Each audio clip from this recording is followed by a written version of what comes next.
वर्ष दूर करी दुःखाची सावली।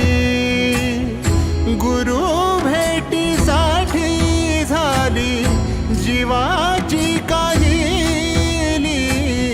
भक्त तुझा गुरुदेवा पुरता अटला भेटला